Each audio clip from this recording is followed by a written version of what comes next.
Hello, everybody. Hello. Yes, Cambridge is here. Welcome to the Marketing Meetup. My name is Joe, and I am exceptionally pleased you are all here. Thank you so much for coming. Just a wicked bunch of people already. I'm doing my quick bit tonight, so as ever, who's new here today? Wicked. Such an awesome thing. You are now officially part of the community. Whoop, whoop. I like that. There's some enthusiasm. This has been going for about 2 years now, and when I started it, it was just like a place where I could meet fellow marketing professionals and sort of find my people, you know, and learn from them and sort of meet them, and what a wild ride it's been. And for those 2 years, I've encouraged people to do these three things, because if I wanted to go to a networking event when I started, I'd want people to do these things to me in a non-weird way. So the first one is to listen, because you go to so many events where people try to sell to you first before they even know your name, or they'll ask the first question of what do you do, which is kind of fine, but it's not what defines us. So if you get to know the people first, then you can get to know them afterwards. And really, that's the same reason why I love marketing, because in a way, we deal in the currency of trust. So you're not going to trust someone if they sell to you before they try to understand you as a human being and your needs. So that's the first one. Listen. The second one is say hello. If you see someone standing by themselves, it's so difficult in networking to say hello to someone for the first time. But once that sort of thing's broken down, then it's just so much easier and everything flows from there. And you can literally just ask people about anything. And with that, don't feel like you have to be the smartest person when you're sort of speaking to them. Just listen to them, ask questions, and be generally inquisitive. It really helps the networking process and helps people sort of actually gain a meaningful connection. And then the final thing is be positively lovely, because the Marketing Meetup has sort of developed into this wonderful, inclusive, happy place where people come to sort of be surrounded by other happy, wonderful people. And we may all be marketers or have an interest in marketing, but fundamentally we're here for a nice time too. I genuinely hope that you have had a nice time so far, and you will do tonight as well. I alluded to that thing about 2 years ago that I stood there and I didn't know anybody, and now we're in a weirdly full room, which is amazing. And really it comes down to that idea of a community. So I really want you guys to feel like this is your community. So look to each other for help, support, and just look really to help each other. Speaking of community, there's a bunch of people that I didn't know 2 years ago, but I know now. And they're doing some wicked stuff as well. So I wanted to give them the opportunity to share what they're doing. First up, Lenka, please give a round of applause. Hi there, everyone. I just wanted to let you know about a social media conference that I'm organizing in Cambridge this November, in case if you haven't heard of it yet. It's a one-day event for freelancers, small business owners, but also marketing consultants, all about social media. We have about 10 amazing speakers coming to Cambridge from all over UK to share their knowledge with you. So there's all the information here, and you head to cambridgesocial.media for more information, and I would love to see you there. Good work. Next up, Dave. I'm Dave. I'm from Big Bear Creative. We do a meetup in St Neots called Big Bear Learning, and we just did a video, so no fancy dress or.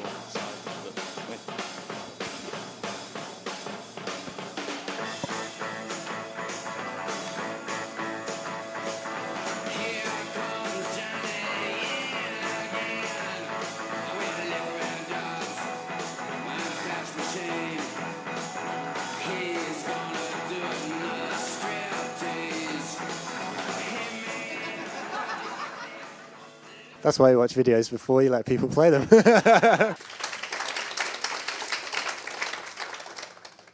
Tim.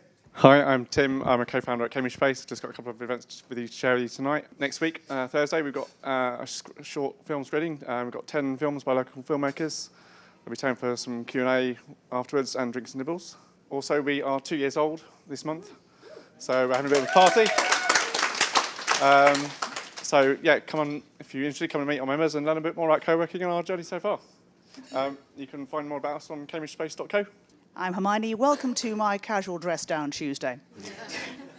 This evening I am channeling Ada Lovelace, Victorian mathematician and one of the earliest thinkers about computer science, because next Tuesday is Ada Lovelace Day, an international celebration of women in STEM. We in the Cambridge Women in Technology Meetup are throwing a quiz night in the Computer Museum, where you will get not only the best quiz of the whole of October and probably 2018, but also access to retro computer gaming, all those games you haven't seen since you were a kid, and free food and drink from La Latina Bustarante. And Victorian costume is not compulsory.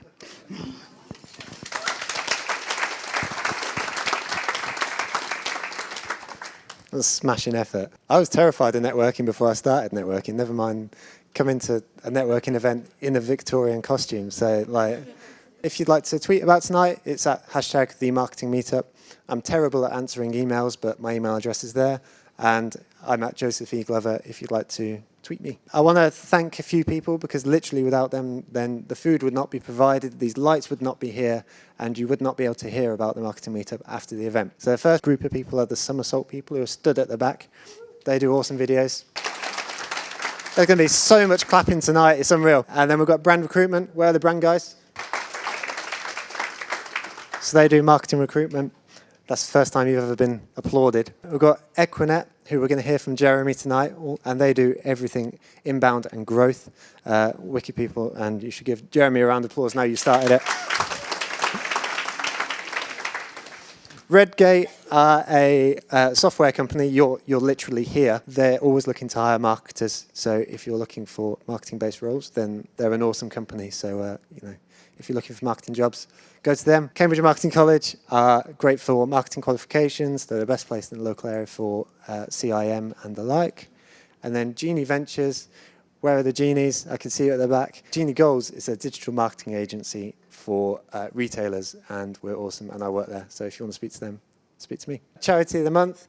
This month is Macmillan, so I just want to say thank you to Anna. So she was the one that put together the cake sale for tonight. She was the one that suggested it, and like as someone that's benefited from Macmillan myself, not personally, but like through the family, then they're just a brilliant charity. So we should do all we can to support them. So tonight, we've got two fabulous speakers. I'm exceptionally excited because it's something a bit different. So the first speaker, we've got Jeremy returning gloriously, handsomely, to speak all about whether to blog or not. And then we have Faye, accompanied by Chris, who is the sort of unofficial mascot. Yeah, the official mascot.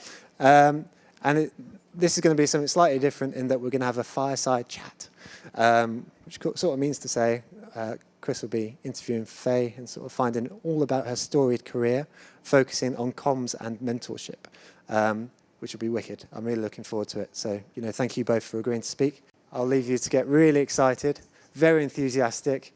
Open your ears and your hearts to the very wonderful Jeremy Knight.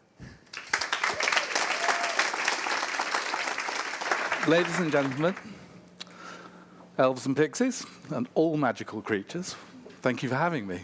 The thing about blogging is it's been around forever, right? And I think that a lot of things are around forever.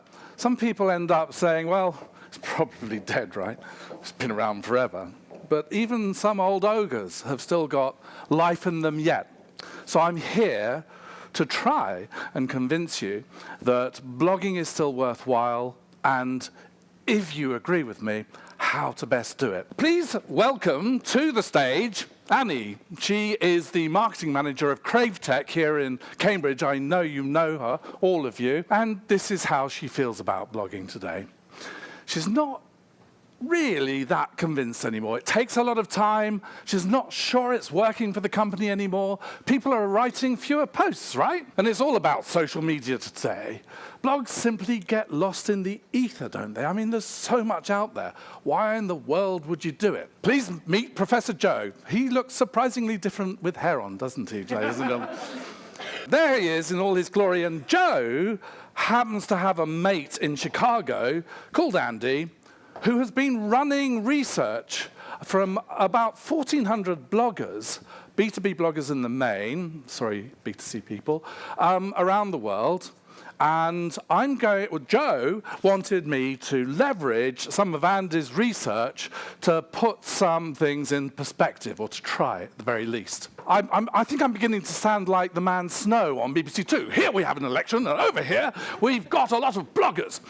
In 2014, the average post took about 2.5 hours.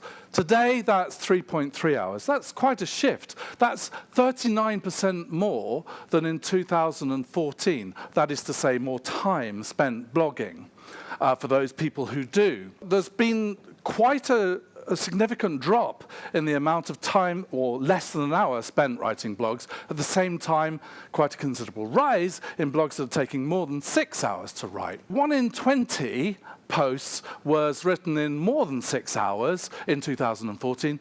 That number's now 1 in 8. Not surprisingly, given that people are spending longer, they're writing longer posts. And longer posts correlate, in the main, with better results. It's a bit duh. You would imagine so. But that's not always the case either. So it's still the #1 way to get organic traffic. Think about it. When you build your site, you're unlikely to carry on building page after page after page on your products or your service. It doesn't make any sense. With a blog, you can continue to write posts, which are individual pages, which means your site grows. As a consequence, you're more likely to get organic traffic. It stands to reason. And each post is still an opportunity to get found and shared. And the more relevant your posts are to your target audience, and the more you post, the more your site and your traffic is going to grow. Moving on. So bloggers that are B2B marketers with blogs, looking at some of the evidence, if you like, gathered from some institutions out there, get 67% more leads than those that don't, according to Forrester. Marketers prioritizing blogging are 13 times more likely to enjoy a positive ROI, according to HubSpot.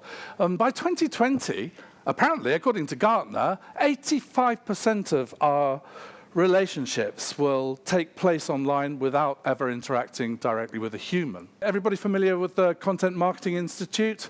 They run research every year, and this was actually from North America, but 52% that blogging is still their most critical content marketing tactic. It might not be fashionable anymore, and it sure ain't this cool.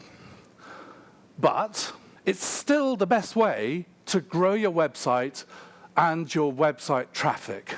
And one little tip, if you like, on blogging, especially if you're feeling fatigued by it, is remember this. They ask, you answer. As long as you know what your customers and your prospects are interested in, answering their questions is a really good way to think about blogging. In fact, anybody heard of Marcus Sheridan in the room? He's a speaker. He's written a book called that, They Ask You Answer. And it's well worth a read. So if you're looking for a shot in the arm as to how you can use content today, especially in the context of blogging, I highly recommend that book. Nearly 1,400 bloggers who are responding to this survey, over the last 4 years, 55% say that they get positive results from blogging. That's quite a lot. So if 50% are getting good results from blogging, which camp should you be in? A reduction in the number of people who are blogging more than daily or daily. So a while back, if we were to wind that back, as you can with this research, you would see that there were many more people doing that. And there's a definite drop-off in the number of people who are writing lots and lots of posts. In fact, the biggest rise is in several per month, not even in every week. But you'll see that there's a correlation between that and people writing longer posts in more depth. And that also relates to the posts that get better results. You'd kind of expect that, really. It's not a revelation in and of itself, but in the context of what's going on here, this debate, if you like, around quality versus frequency is far from put to bed. But the thing to remember is those that are in the frequency camp tend to be much more savvy about the need to promote their posts. So as a rule, if you take the amount of time you spend blogging, you should be spending an equal amount of time promoting those posts. And that's what really will make a difference with blogging. With social, whilst it can be fantastic, I think it's pretty well established now that you're building your business to an extent on rented ground. they could change the rules. Oh, hang on, they already did. I mean, really, now, if you want to leverage social to any great degree, you're going to need to pay to play to a certain extent. But when you post new articles on your own site, you're building your online footprint, you're creating more opportunities to get found, and you're earning, potentially, more links back to your site. All good stuff, and it's on your land. So you're actually building a digital asset for your business that you own, which has got to be good, right? So everyone uses social to promote. It's the most obvious thing to do, but it's the least effective way of promoting your posts. If you really want to look at how you promote your posts and where you could get the biggest returns, then thinking about how you use paid social and thinking about how you use influencer outreach are by far the two most impactful ways of promoting those posts. Neither of which are particularly easy to get right, but that's not to say you can't. You absolutely can. So that's where I focus the attention. Bottom line, as long as we're responding to the interests, the fears, and the aspirations of our buyer personas, then blogging can be very successful for us as long as we remember to promote our blogs. Addie hasn't gone away, she's in the background and she's saying, but they still get lost in the ether, right? Well, just remember this. Anybody who's creating anything that's a mile wide and only an inch deep isn't even found in the first place. When the majority of us are in B2B, we need to be creating content that's an inch wide and a mile deep.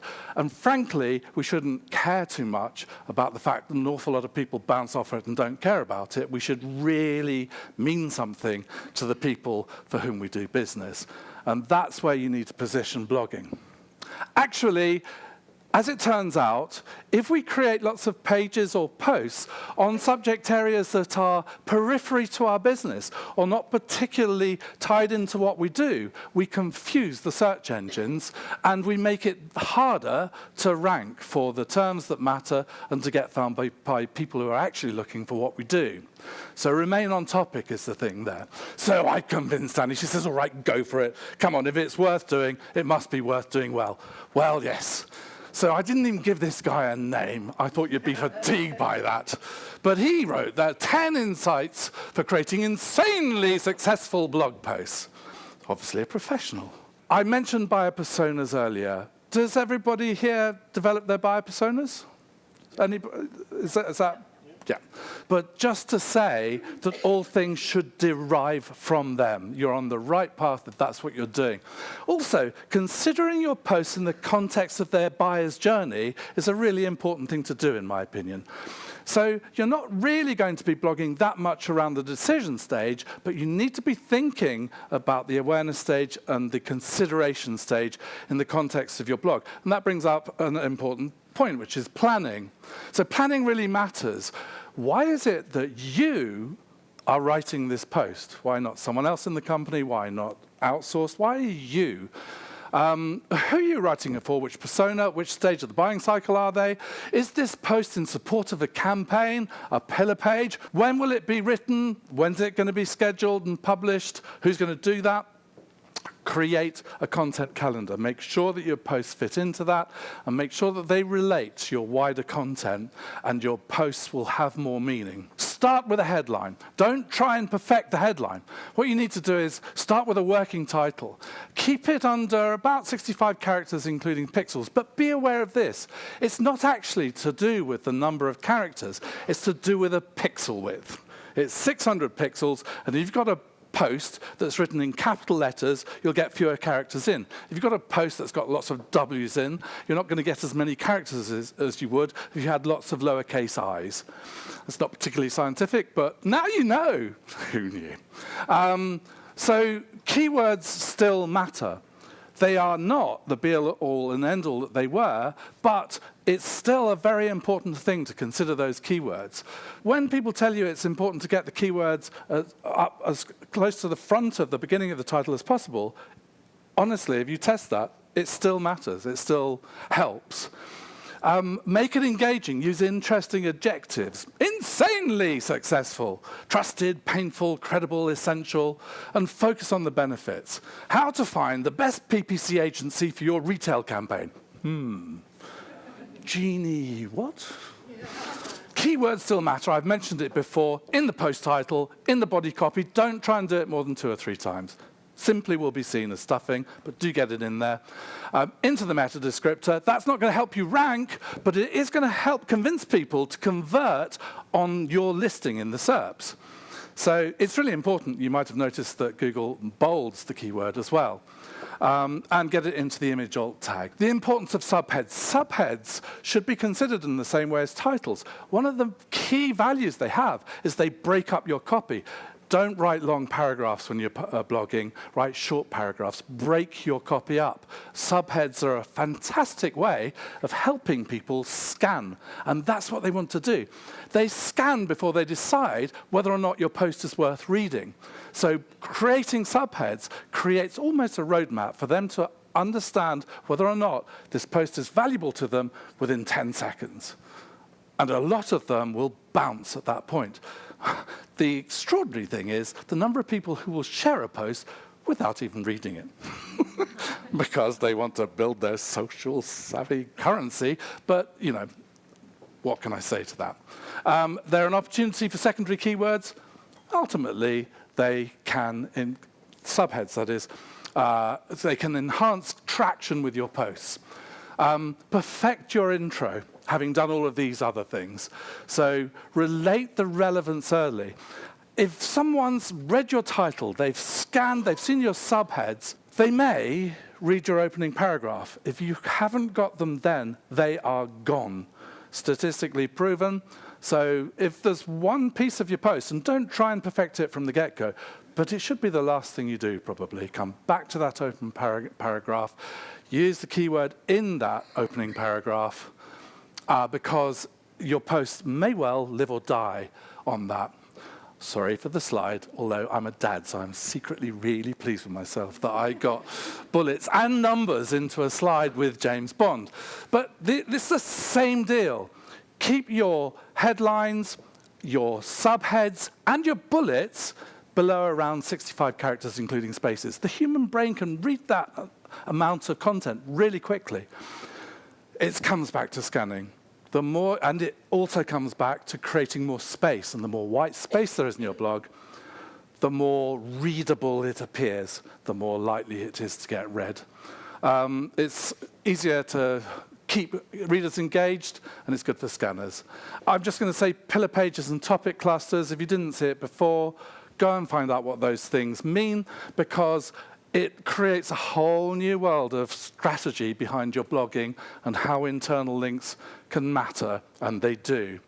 Don't be afraid of links out to high authority content, not to your competitors, obviously, but they can also help you. And lastly, there's links back to your site. That's partially why you're doing this, is to earn those links back and increase your authority. Images really matter. Actually, if you look at the statistics, there's quite a considerable increase in the number of people who are using more than one image or infographics in posts. It's not different, really, is it, to old school magazine or newspaper publishing? There's a reason why they put lots of images in, use big headlines, all the rest of it. Just because it's online doesn't make it different. Use them. Remember, they break up the text. Social media posts with an image in apparently get 9 times more tweets. I don't know where they got that statistic from, but I found it, so I used it. It pays to be human. So avoid corporate speak. Oh, please. No jargon, no platitudes, but do use your industry terminology. Don't think, I can't use that word because it's people aren't going to understand something. If that's what is used in the industry, use it. Don't do what I'm doing, which is tell the reader what to do. I'm going to tell you all what to do about blogging, so ignore me. But take a more advisory tone. Really what you want to do is avoid being preachy. and let your personality shine through. It's very difficult for very shy people like me to do that, but it's important if you can to inject your individual style into what you're doing. So you have to avoid vanilla. Vanilla is the devil in the context of online content. So ban it. Do not paint your houses in it. Have an opinion. Challenge misconceptions. Don't be boring. Thank you.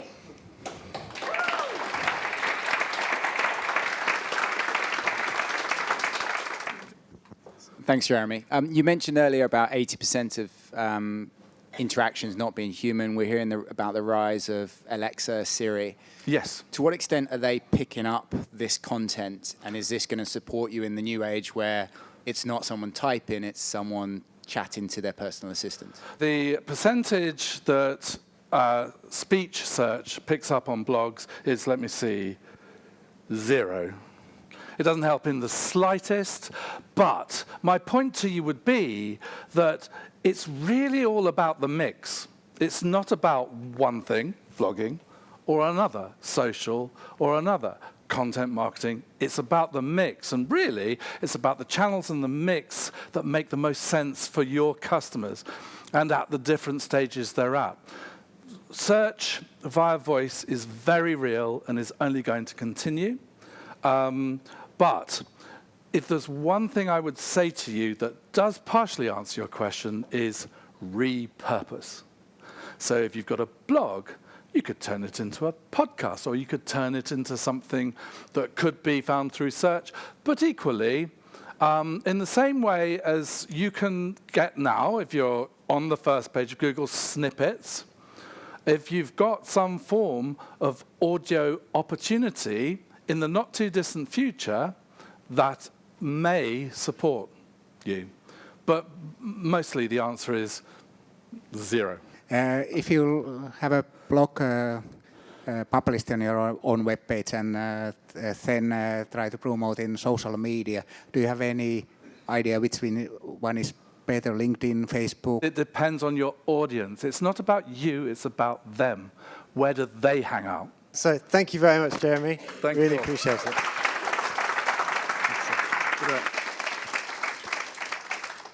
Now for the Marketing Meetup first. Everyone, please give Faye and Chris a huge round of applause. I thought we'd start with a little bit of a kind of whistle-stop tour of Faye's very interesting career, to give some context to how she operates, how she deals with challenges. And then I thought we'd dive into a little bit of kind of meaty comms questions about some of the stuff that you've done at Cofinitive.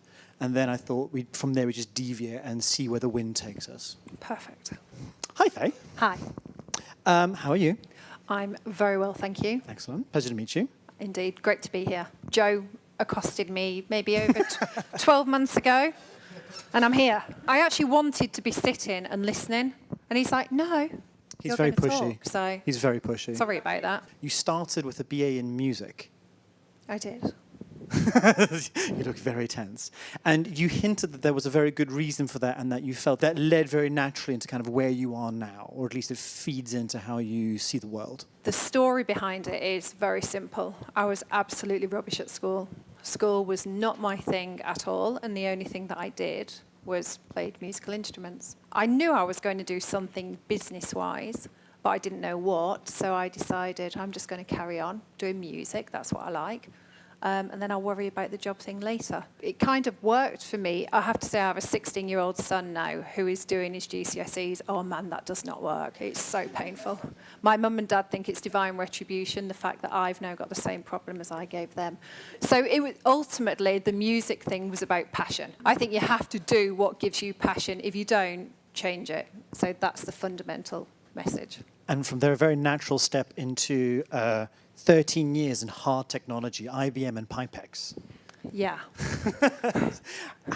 How did it feel going from music to that, and what did you feel that that you took away from that experience? It was really simple. You know, I loved the music thing. I could never teach. Anyone who knows me, Mel used to work with me. Anyone who knows me knows that I've got the patience of an ant. So I could never teach music. It just would never happen. So I had to go and get a job. I needed money. You know, I got to start earning money. So my first job was as an administrator, which was the best job ever because it taught me how to do process and how to be organised.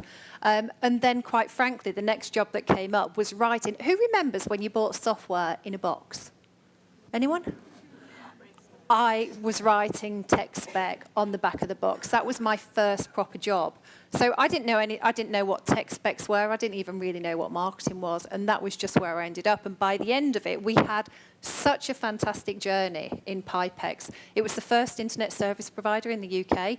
So we had parties when we sold a 2 megabit transatlantic line. You know, that was really big stuff. It was literally the start of the internet. So we did some amazing things there and got so much experience. And it just happened to be technology. So immediately what we had to do was translate all the tech speak into what it actually meant to the customer and that customer proposition. And from then it stuck. Somehow we just had a natural affinity and to be able to translate that. And I was poached into IBM running this thing called Wireless e-Business, which was we were all going to be using these devices to talk to each other and do Salesforce and Fieldforce. And that, I mean, I'm going back, 15, 16 years. So it was right at the start of the internet that we all know, live and breathe. Did you find a passion in that, given that that was what drove you to music? The whole thing about all of the career steps were really, it was doing something that was about breaking the rules. So the job in IBM was specifically go there, but do not follow a single rule in IBM, because if you do, it's so bureaucratic, you'll never get anything done. So actually, it was perfect because every single job I then had in IBM was to disrupt. It ultimately was to almost break something, build it or retire it off, which was just a fantastic experience. What was the passion that drew you to then go on and do 6 years as a director at HRO in Philadelphia? So does everyone know what HRO is? I'm guessing no. Let's start there. So it's HR. It's HR. The O was outsourcing, lift and shift. A lot of it, HR practices went to, for example, India. And so what it was building a whole community around the HR space. The reason I went there, it was still a little bit tech-based, but the reason I went there was because I was poached and I was given a very large incentive to go there in terms of shares, ultimately, which I sold a couple of weeks ago, which was quite nice. From there, in 2014, you founded Cofinitive. Yes. And that seemed to mark a watershed moment in your career, because that, I think, is the last time you were ever doing one thing at a time. Something that jumped out at me was 2017 was a busy year for you. You seemed to jump on to quite a lot of founder leading roles, sort of founding member roles. The ones that jumped out to me were the Impact Women's Network and the Workplace of the Future. So what drew you to those? The Workforce of the Future was based on contacts that I had when I was working internationally, and they wanted me to come in and run the employee engagement practice. So that was kind of picking up on running the Engage East, which is part of it's a UK national. How do you engage with your employees? How do you have a better workplace? So that was picking up with that. The Impact Women's Network actually is a really new group. We've got an event on tomorrow. And that's a really important group for me because I fundamentally believe that women do not need to be fixed. I don't want to go and have constant conversations about, misogyny, gender in the workplace, pay gap. What I want to do is I want to come up with things that help women to create more impact. And if we can do that collectively, that's a good thing. I kind of stumbled across that, and then the next thing I was asked to be co-founder of it. So I say yes, that's the other thing. Don't talk to me afterwards, because I say yes to absolutely everything. It's a really, really bad habit. If everyone has a side project, like today is your lucky day. Yeah. What led to you founding that? What drove you to decide that something needs to be different in the world and I'm going to do it? There were two things. The selfish one was I was sick of traveling. International travel's really nice, but it gets quite boring. So that was the first thing. And then the second thing was I was more interested in my clients than I was in the company that I worked for. And what I found was in a 20-year career, I'd acquired so much information. And I'm like, surely that's got to be useful to someone. And so I just had that passion, or as we call it, pants on fire.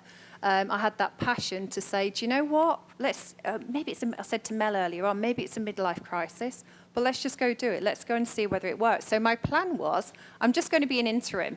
I'm going to take off every August, every December. I'm going to get all the nice little contracts, and that's it. That's how my career will work. It didn't quite work like that because these things called clients, blinking pesky they are.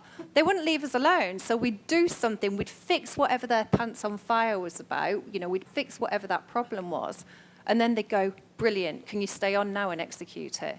And so it just kind of acquired. So that's how it happened. One thing that I actually, a question that popped into my mind when I was kind of looking up Cofinitive was, and I say this as someone who's an ex-product marketer, and I know we've got a diverse audience here. So what do you consider to be a communications program? Because it's mentioned quite a lot in the Cofinitive material, and I wasn't entirely sure what would be entailed in that. For me, I think it's all about integrated marketing. So I've never done a marketing qualification. I just kind of, I think it's been very instinctive. But for me, it's about how do you get that message across every single thing that you do so that you ultimately get to live and breathe what your communication strategy is. So I think from the very top to the very bottom, to your cups, your bottles of water, you know, whatever it is, you integrate absolutely everything, and it gives you that strength of brand.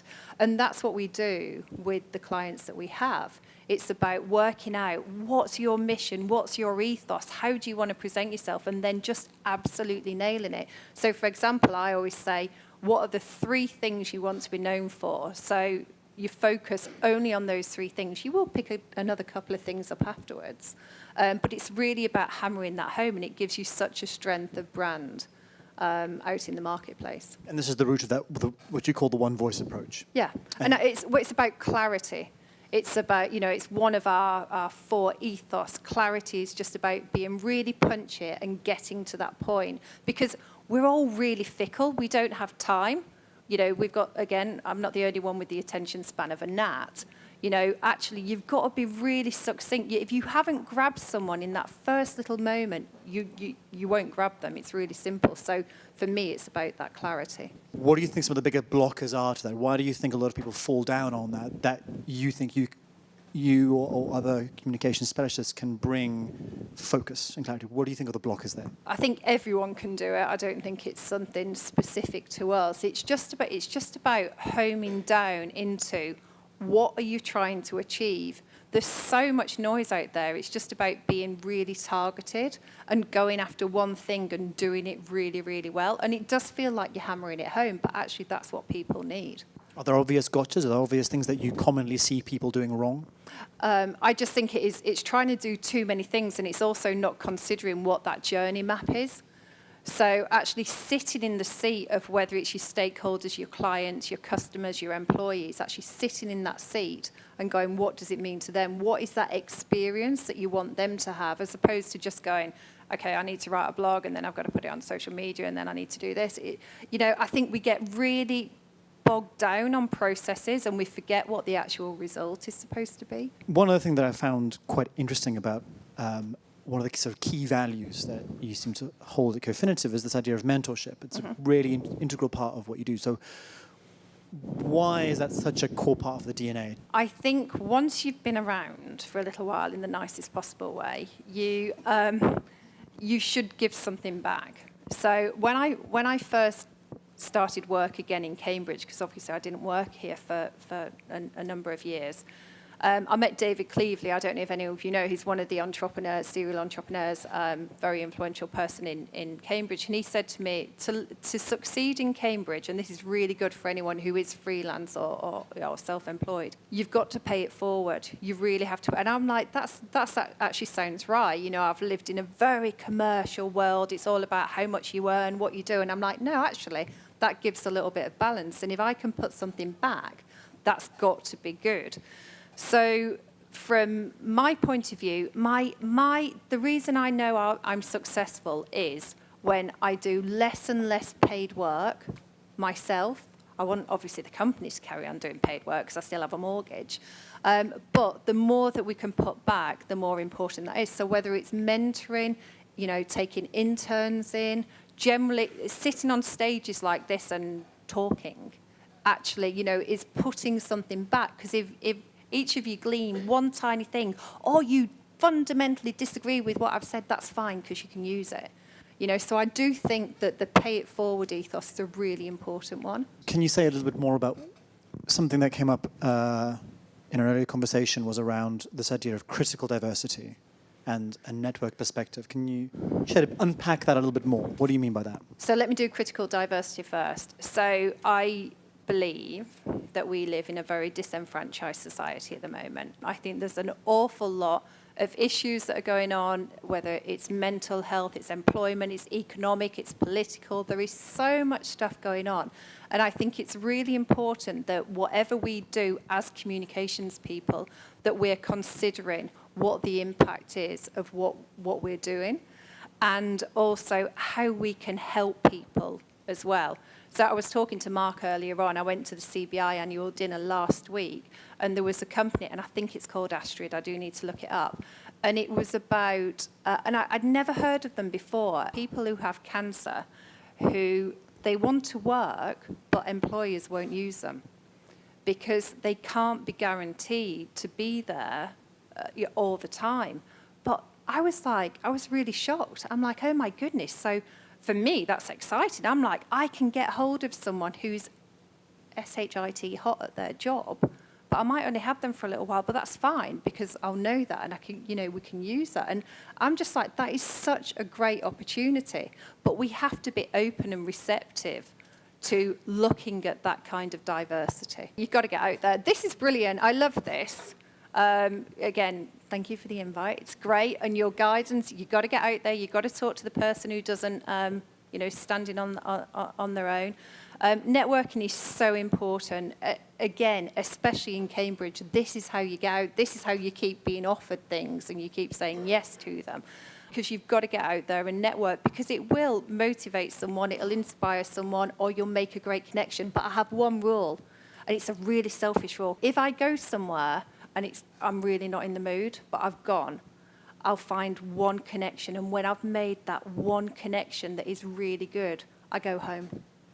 Because quite frankly, I can't deal with 10 business cards. Or I can, it just might be really slow. Whereas if I've met one connection and I know I can really support that person, then that's it, I go home. So I'm a bit selfish like that. When it comes to what you're bringing to new challenges, we had a call last week and you talked about this idea of a diverse mix of experience and perspectives. Mm-hmm. How do you square that with the need for specialism? So how do you see the interplay between eclectic diversity and specialist skills and deep, deep knowledge? Specialist skills, I just think you go and get. So, for example, we are a corporate communications company. I would never profess to knowing very much about pay-per-click, SEO, etc. So we go and find who's good at it and we go and outsource it. The best thing about this area is we have such an eclectic amount of businesses and individuals. Don't try and deliver things yourself that you can't do, because you're just going to make yourself look rubbish. We are good at what we do, but if I try and pretend that I'm good at something else that we're not good at, then it's going to backfire. So I think that's one thing. And I think that just going back to how do you balance that mix, you've got to employ the young, the old, in the middle, as many different opinions as you can. So we've just had a lady called Manon in. She came in for 1 week's work experience last summer, and she loved it, and she said, can I stay on? So she stayed on the entire of the summer with us. And then at the end of it, she went, listen, I'm doing my A-levels, but can I stay on? So I said, you can, on 2 conditions. 1, your A-levels take priority, and 2, you get paid. And it changed that whole conversation. And my goodness, she had the most brilliant ideas. For me, it's an open platform. There's no hierarchy. I don't have all the best ideas. Anyone can have an idea. And she went on, she got 3 unconditional offers into uni, and she actually went to ARU because she didn't want to leave home. She started at ARU 2 weeks ago. And that for me is success. That's pay it forward. That's adding diversity. That's making us better as a comms company because we're getting those different opinions. You get the kind of richness of perspective that allows you to tackle almost any communication challenge. But I think you have to be a little bit brave because, you know, sometimes I'm like, yeah, I've got all the best ideas. Of course I have, but I haven't, you know. So actually it's having that openness. And sometimes, especially when you're in a corporate environment, you feel that someone's always after your job. I actually think you should just, you know, welcome input from wherever it comes from. I'd like to see if there are any questions. I guess it's follow-up from the corporate question you just asked. If you're in a corporate environment that doesn't welcome that sort of behaviour and doesn't welcome getting involved in the decision-making process or ideas, how do you approach that as an employee? What can you do to maybe thaw the ice a little bit? My first question would be, do you like your job? You don't necessarily have to answer these. If you like your job, you've then got to work out how to change it. So in IBM, I worked with this wonderful lady who taught me how to upwardly manage. And it was about being a good lieutenant. And actually, it's about taking whoever it is that's objecting onto a little journey. So they half think it's their idea, but you then take them with you. So you actually have to do your own little comms job on them. But the other alternative, if you don't like your job, move. You know, life is way too short. When we did the outsourcing work, there was a joke, which was everyone in India had a letter in each pocket. One was your CV and one was your resignation, because they were all in demand. You know, there are so many opportunities out there now that, you know, grab the ones that get your pants on fire. Thanks, Faye. That was really interesting. I have 2 questions. One is, what's the pathway? Where are you headed? Because obviously you get to a point where you can't outsource yourself all the time, and you know you probably want to spend time with your kids and doing other amazing projects as well. So what's the plan of replicating yourself? And also, do you have a mentor? Have you always had a mentor? And because you talk about mentorship, so who's your mentor? Great question. So the first one, I have a 16-year-old son, so trust me, I want to be out as much as possible.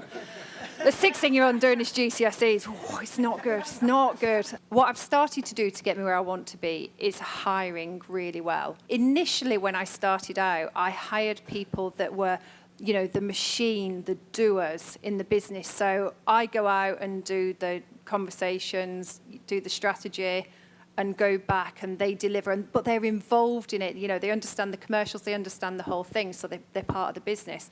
And I've had to change that, and what I need now are more of the account managers, which is really hard for a control freak because I have to then delegate, and I become a manager. And as Mel will tell you, I'm not the best manager in the world because I'm just quite straight talking.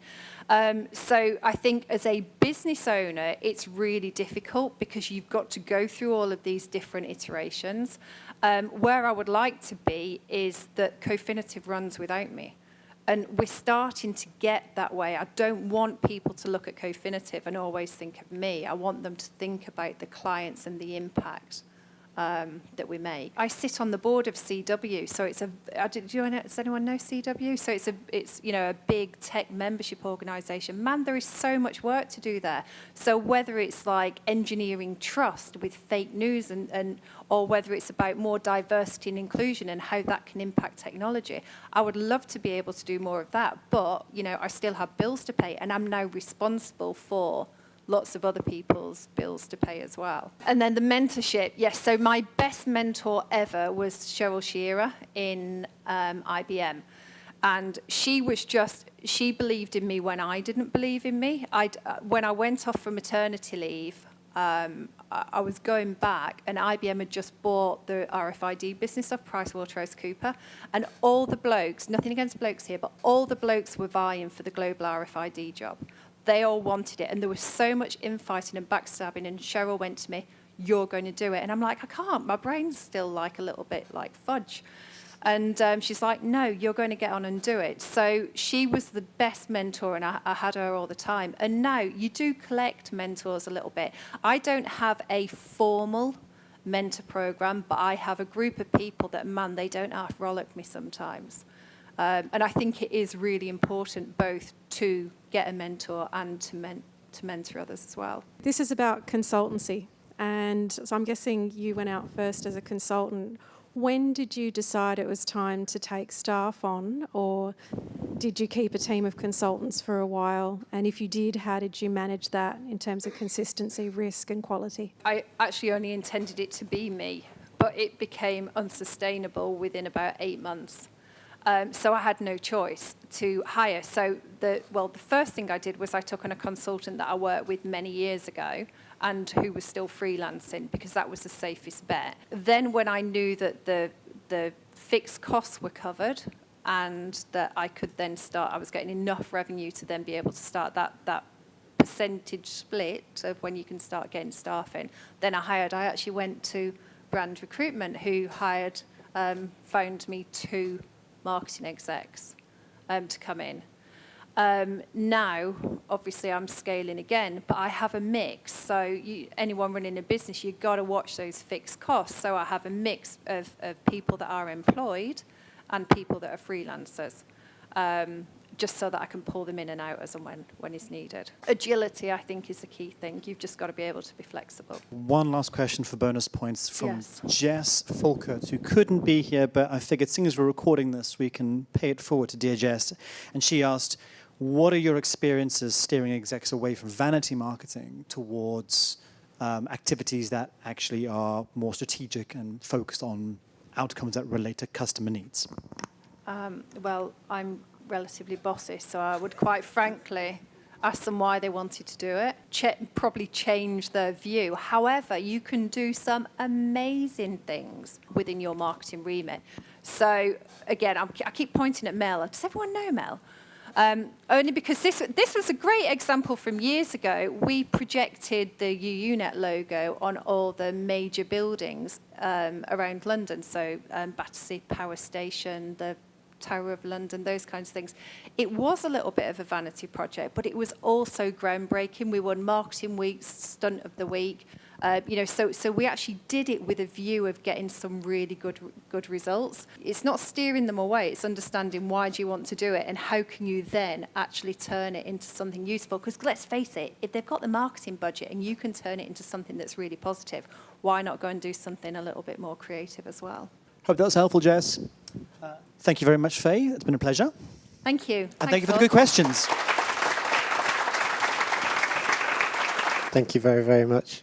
That was wicked. I enjoyed that. That was like a cool marketing meetup first. I enjoyed that very much. Just to wrap up very quickly, the talks from tonight will be available on the Marketing Meetup podcast, and you can find that anywhere you get podcasts. The website is themarketingmeetup.com. We're now in 5 locations, so the idea is that over time, as the Marketing Meetup becomes more of like a thing, as a logo, as a brand, then everything can kind of feed into there, and you all benefit from the experiences of the other meetups too, and marketers around the country in your community. We also have the Facebook group, which is themarketingmeetup.com, and I'm sort of coming around to this idea more and more with the Marketing Meetup that it's here as a support group for marketers, and I know that sounds silly, but like the reason why I started it all this time ago, and I'm meeting people who want to do Marketing Meetup events, is for the same reason that I did 2 years ago, was that I wanted to network and I wanted someone to learn from. So this is an opportunity to speak to your marketing peers between events and sort of actually leverage each other's experiences and learn from each other. So it's there. I mean, it's not horrendously active. I'd love to see people using it more. So if you want to join that, please do. The next Cambridge meetup is Tuesday, November the 6th. I appreciate that's the day after bonfire night, but hopefully you'll get your fireworks out at the weekend and still come on down. Again, we're going to be all experimental with format and do a video 101 talk and then a lightning talk session, which will be 4 7-minute talks. It was great fun last time we did it, but this will only be the second time, so very much looking forward to that. We're also in London next Tuesday, Bedford next Wednesday, Norwich the last Tuesday of the month. I just want to say thank you very much. It's been wicked. You're all wonderful. I love you lots, and I'll see you next month. Cheers.